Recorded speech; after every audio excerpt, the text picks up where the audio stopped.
गांव की प्रेग्नेंट बहन, शहर की प्रेग्नेंट भाभी।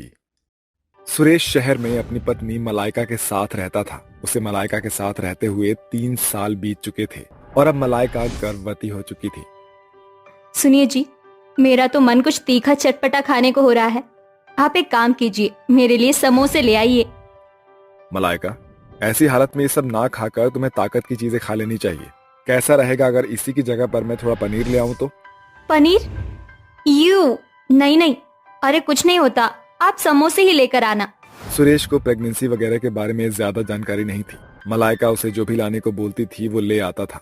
इसी तरह से सुरेश आज भी करारे और चटपटे समोसे लेने चला गया। अभी वो समोसे खरीद ही रहा था कि तभी उसे बस स्टॉप पर अपनी बहन जैसी एक औरत दिखाई दी। मुझे ऐसा क्यों लग रहा है कि गुलाबो थी? सुरेश उसके पास चला गया और वो औरत कोई और नहीं बल्कि गुलाबो ही थी। अच्छा, मंधारे से यहाँ शहर तक छोड़ने के भाई साहब तुम पूरे 50 रुपए क्यों मांग रहे हो? ना जी ना, मैं तो 25 ही दूंगी।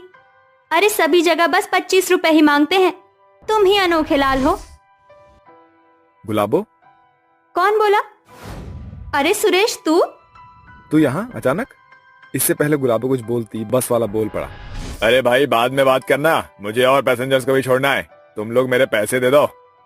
अरे देता हूँ, लो भैया।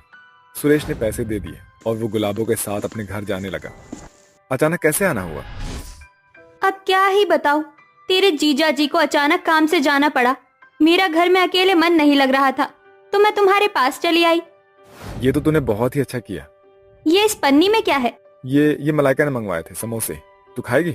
ना ना बाबा ना, मलाइका भी गर्भवती है ना। हाँ। ये चीजें उसे बिल्कुल भी मत खिला, ये सब कुछ जहर के सिवा और कुछ नहीं है। फेंक इन्हें। गुलाबो ने वो समोसे वहीं फेंकवा दिए। वो कुछ ताजे ताजे फल लेकर अपनी शहरी भाभी के पास पहुंची। गुलाबो खुद भी प्रेग्नेंट थी। गुलाबो अपने भाई सुरेश के साथ घर पहुंचती है। उसी वक्त मलाइका आराम से टीवी देखते हुए सॉफ्ट ड्रिंक पी रही थी। भाभी जी घर पर हैं? अरे अरे गुलाबो, तुम आओ आओ। हाँ हम। मलाइका, जीजा जी अभी काम से बाहर गए हुए हैं और तुम तो जानती ही हो कि गुलाबो की कंडीशन ऐसी नहीं है कि वो घर पर अकेले रहे, इसलिए अब ये तुम्हारे साथ ही रहेगी। ओहो, ओ अच्छा। दोनों ननद भाभी का 7वां महीना चल रहा था। जैसे ही गुलाबो की नजर टेबल पर रखे जंक फूड्स पर पड़ी तो उसने उन सभी को समेट दिया। ये तुम क्या कर रही हो? भाभी, इस हालत में ये सब नहीं, हेल्दी खाना खाना चाहिए, वरना इस तरह आप और आपका बच्चा दोनों ही बहुत कमजोर पड़ जाओगे। ओ कम ऑन गुलाबो, ये गांव की बातें और नुस्खे तुम गांव तक ही रखो तो अच्छा है। मैं जानती हूँ कि मेरे लिए क्या सही है और क्या गलत है। भाभी, ये आपका 6वां महीना। Shut up. गुलाबो बिल्कुल चुप हो गई। सुरेश जी, मैंने आपको समोसा लाने को बोला था ना।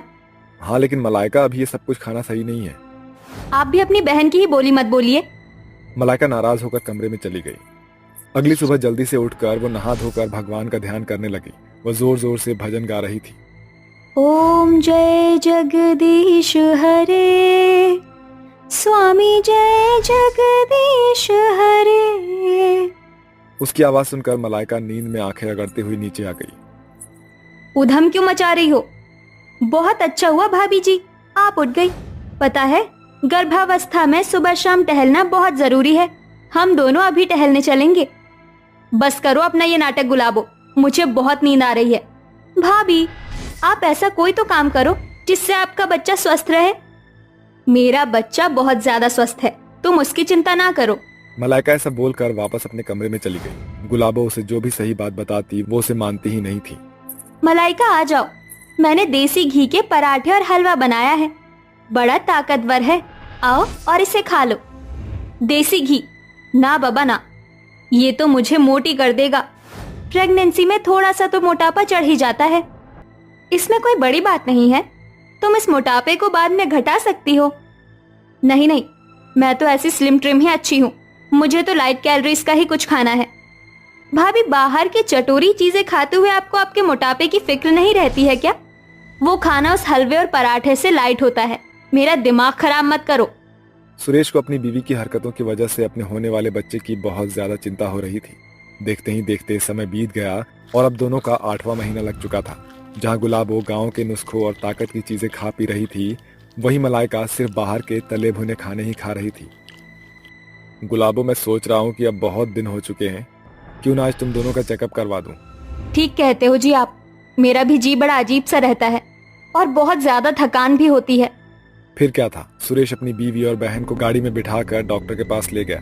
वहाँ चेकअप होने पर पता चला कि गुलाबो का बच्चा एकदम तंदुरुस्त है, लेकिन वहीं मलाइका के शरीर में बहुत खराबियां आ गई है। और तो और उसका बच्चा भी बहुत ज्यादा ही कमजोर हो गया था। ये क्या हो गया जी? डॉक्टर बोल रहे हैं कि हमारा बच्चा इतना ज्यादा कमजोर है कि इसकी गर्भावस्था में मौत भी हो सकती है। देखा तुमने, तुम्हारी लापरवाही का नतीजा। गुलाबो ने तुम्हें कितना समझाया, लेकिन तुमने किसी की भी बात नहीं मानी। इस तरह यहाँ अस्पताल में बतंगड़ ना बनाओ। घर चलो, अभी सब कुछ खत्म नहीं हुआ है। घर ले जाकर गुलाबो ने मलाइका को एक काढ़ा पीने को दिया। भाभी, अब से आपको ये काढ़ा रोज सुबह शाम पीना होगा। और तो और जैसे जैसे मैं बोलूँ आप वैसे ही करना। फिर देखना आपका बच्चा जरूर तंदुरुस्त हो जाएगा। फिर क्या था, जैसे जैसे गुलाबो ने मलाइका को बोला वो वैसे वैसे करने लगी। भाभी जी चलो, अब आपके टहलने का समय हो रहा है। वो दोनों रोज सवेरे सैर पर जाती और साथ ही गुलाबो मलाइका को देसी घी में बना खाना और हरी सब्जियां, पनीर और फल खिलवाती थी। मलाइका, ये लो दूध। शुक्रिया गुलाबो, जल्दी से इसे पी लो। अब मलाइका ने जंक फूड खाना छोड़ दिया था और उसे अपने किए पर पछतावा भी होता था। इसी तरह से देखते ही देखते 9 महीने पूरे हो जाते हैं और दोनों ननद भाभी ने बहुत ही सुंदर सुंदर बच्चों को जन्म दिया। मलाइका का बेटा थोड़ा सा कमजोर था, लेकिन फिर भी वो पहले के मुकाबले काफी तंदुरुस्त हो चुका था। शुक्रिया गुलाबो, मेरा इतना ज्यादा ख्याल रखने के लिए। तुम्हारी ही वजह से मेरा बच्चा सही सलामत इस दुनिया में आ पाया है। और मुझे माफ भी कर दो प्लीज। कैसी माफी भाभी जी? अरे मुझे आपसे कोई शिकवा गिला नहीं है। अब ये सारी बातें भूल जाइए। दोनों ननद भाभी को एक ही जगह पर लिटाया हुआ था। अब मलाइका गुलाबो की बातों को बड़े ही गौर से सुनती थी और समझती थी। गुलाबो का पति भी गांव वापस आ गया था, इसलिए वो गुलाबो को ले जाने लगा। फिर जरूर आना गुलाबो, जरूर। अपना भी ख्याल रखना। दोनों ननद भाभी ने एक दूसरे को गले लगाया और गुलाबो गांव लौट गई। लेकिन वो मलाइका को उसका ख्याल कैसे रखना है इस बात के टिप्स देती रहती थी। अब मलाइका भी सब कुछ समझ चुकी थी और सभी खुशी खुशी रहने लगते हैं। परिधि उठने वाली होगी, जल्दी से उसे चाय दे आती हूँ। मधु जल्दी से चाय लेकर अपनी बेटी के कमरे में आती है। अरे ये क्या परिधि, अभी तक सो रही है? चल बेटी उठ जा। मम्मी बस 10 मिनट और सोने दो ना। अरे 11 बज गए हैं, मगर तेरा ये 10 मिनट अभी तक खत्म नहीं हुआ।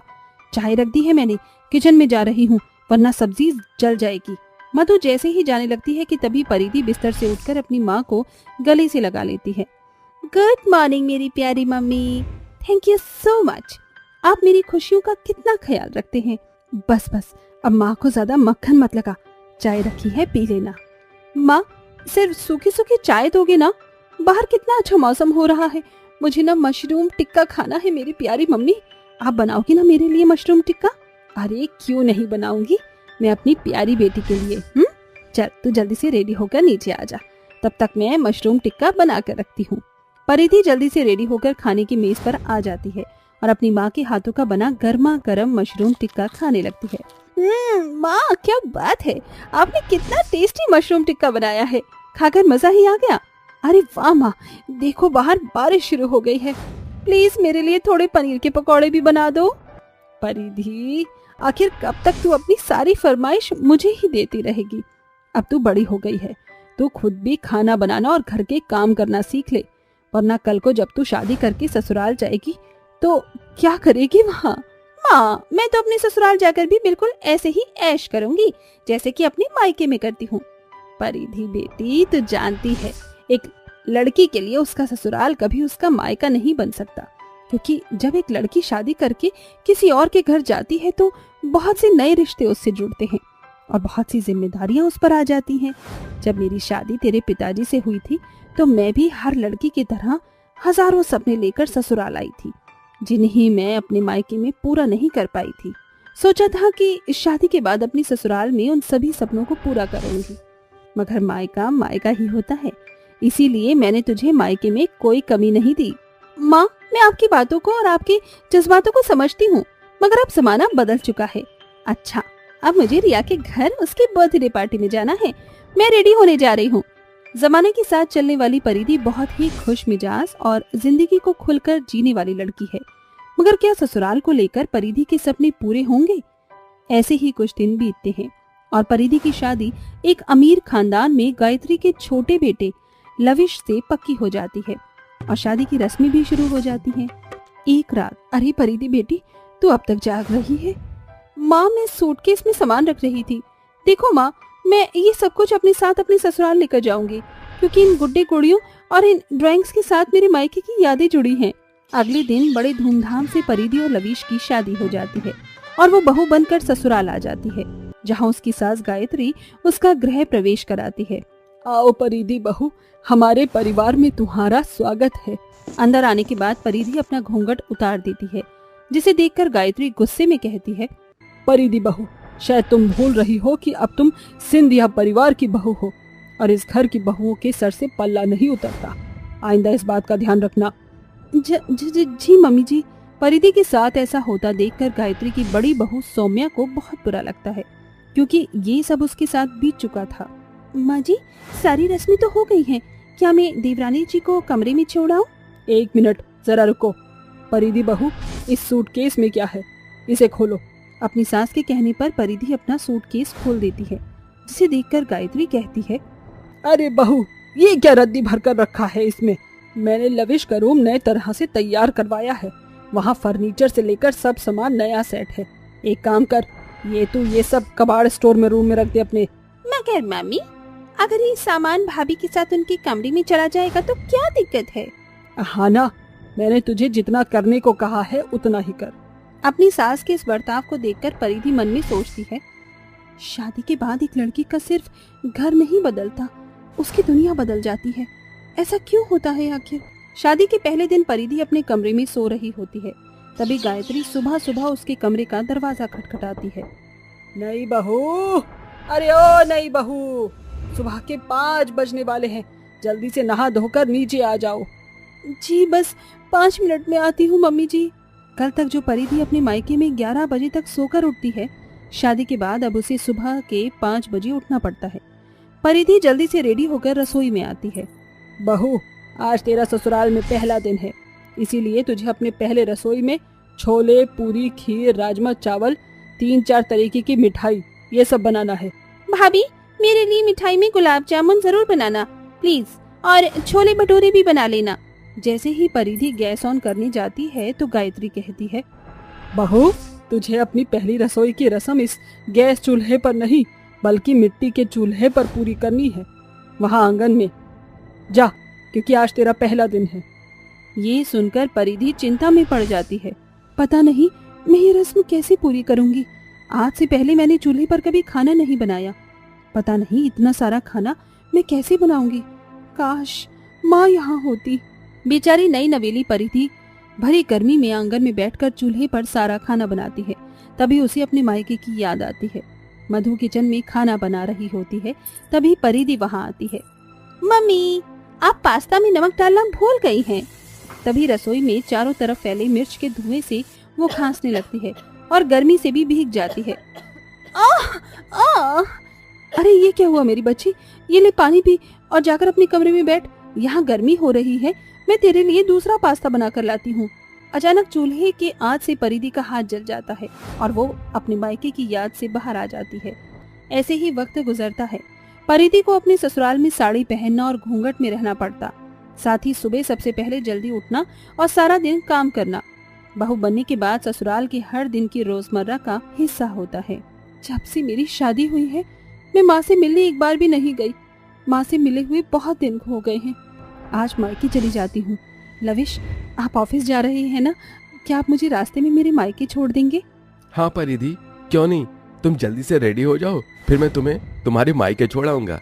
परिधि तैयार होकर जैसे ही लविश के साथ जाने लगती है, तभी गायत्री कहती है, परिधि बहू, कहाँ जा रही हो? वो मम्मी जी, मैं मेरे मायके जा रही हूँ।